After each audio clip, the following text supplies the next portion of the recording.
राजनीतिक रावणों के विरुद्ध आज हिंदुओं का आक्रोश निकलने वाला है। वैसे तो रावण भी कहा जाए क्या, क्योंकि ये तो कौरव से भी ज्यादा है।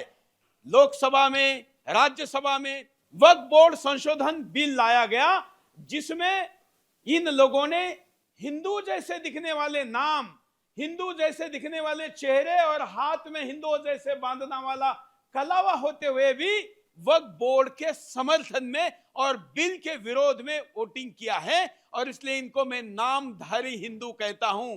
आप सहमत हैं? नामधारी नाम दिया जाए कि कुछ और नाम दिया जाए? तो ये नामधारी हिंदुओं के विरुद्ध हिंदुओं में जो आक्रोश है, उस आक्रोश को व्यक्त करने वाला जनसंवाद आज हम यहां पर बुलाए हैं। ये केवल भारतीय जनता पार्टी का राजनीतिक एजेंडे का बिल नहीं था, ये हिंदुस्तान में पूरी लैंड जिहाद करके इसका गजवा हिंद रोकने का बिल था, और इसमें हर हिंदू का और हर भारतीय का इंटरेस्ट है। ये दिखाने, बताने, समझाने वाला आज का ये जनसंवाद है, और हम शुरू करते हैं। हमारे साथ कई अतिथि आए हुए। हाँ, मैं आपसे शुरू करना चाहता हूं कि अर्चना में सब सुमन चढ़ते नहीं हैं, अगम पथ पर सब पथिक चलते नहीं हैं, एक ही माटी के बने सब खिलौने पर सोहन जैसी बुरत सभी घड़ते नहीं हैं। मैं धन्यवाद करता हूं आपका कि आपने इनको एक्सपोज करने के लिए, और निश्चित रूप से ऐसा कार्यक्रम आप लेके आए हैं, मैं आपका धन्यवाद करता हूं। इन नामधारियों ने जिस प्रकार की इनकी पोल देश के सामने आई है, ये सामाजिक न्याय के विरोधी हैं। कम से कम जो लोग लूट बचा करके, जितने लोग इसके विरोधी हैं और जो टीवी पर दिखाई देते हैं, उनकी जांच की जाएगी तो पता लगेगा सबसे ज्यादा लूट का काम उन्होंने करने का काम किया है।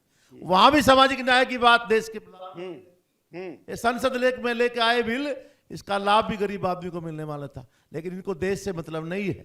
देश कहीं जाए, इनकी रोजी रोटी चलनी चाहिए, इनकी दुकान चलनी चाहिए, इनकी लूट चलनी चाहिए, इसको एक्सपोज करने का काम हुआ है। अभी देश में जो जितने राजनीतिक दल हैं, जो विरोध में वक्फ बोर्ड संशोधन बिल जो आया है, इसके विरोध में जो खड़े हुए हैं, उनका सिर्फ एक मकसद है कि ये कहीं भी, आज की पहली सरकारों में इन्होंने कहीं ना कहीं वक्फ संपत्तियां जो हैं उन पे कब्जे किए हुए हैं, उनकी पोल ना खुल जाए, इस बात को लेकर इसका विरोध कर रहे हैं, जिससे हम कम से कम बचे रहें। और अगर हमारी पोल खुली तो शायद भारत की जनता माफ़ नहीं करेगी। आज के समय में जो अन्य पार्टियां, जैसे देश में सबसे ज़्यादा राज करने वाली कांग्रेस पार्टी के समय में वक्फ संपत्तियों की लूट बहुत ज़्यादा हुई है, और कांग्रेस पार्टी ही संसद में जिस दिन ये संवाद चल रहा था, तो उसके जो मुखिया राहुल जी हैं, उन्होंने बिल्कुल भी संवाद में भाग नहीं लिया, और उनकी बहन प्रियंका जी ने तो बिल्कुल वहां पर जाने से ही त्याग ही दिया, वहां गई ही नहीं। इसके पीछे ऐसा कहा जाता है कि ये केरला में आजकल इनकी पार्टी की जान बची हुई है, और प्रियंका वाड्रा केरला से आती है, और केरला के ईसाई इस संशोधन के समर्थन में और बिल के विरोध में थे। तो इसलिए इन लोगों के पास, मतलब मुसलमानों भी सुन लो, जब गांधी परिवार के पास चॉइस है कि मुसलमान या ईसाई, तो उन्होंने मुसलमान नहीं, ईसाईयत को महत्व दिया। ये भी इस बिल ने इनको एक्सपोज किया है, ये भी समझना जरूरी है।